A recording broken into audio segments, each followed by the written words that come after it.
గిన్నె అన్ని పెడతలేవా రవలి? అయ్యో ఆకలి తిన్నది కావచ్చు. ఆ టమాటా కోడిగుడ్లేమో నేను అండుతా కొంట పోదుతి. అండిస్తావు బిడ్డ, 4 కోడిగుడ్లు ఎక్కువే. ఏమైంది రచ్చక్క? ఏమైంది? ఏం లేదు. ఏం లేదు, ఎందుకు వచ్చింది రచ్చక్క? అరే ఏం లేదని చెప్పినా కదా, మళ్ళీ ఎందుకు అడుగుతాను? ఏం చేసినావత్త వీళ్ళ ఇంటికి పోయి? మా చెల్లెళ్ళు మరిది వచ్చిరని టమాటా కొడుకులు అంటే మొత్తం నేను వచ్చింది శంకరు, మీ అత్త వచ్చి. ఓ రాములా, ఎవరికన్నా చెప్తే ఇజ్జత మనం పోతుంది. లచ్చక్క నీ దండం పెడతా, ఈ ముచ్చట ఎవరో చెప్పకు.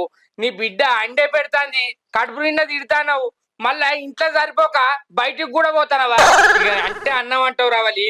మీ అమ్మ చేసే పనులు ఏం పనులే, ఇజ్జత మానం పోతుంది. నా ఇజ్జత తీసేదానికి వచ్చింది మీ అమ్మ. నీకు గింతనన్నా లేదు అత్త.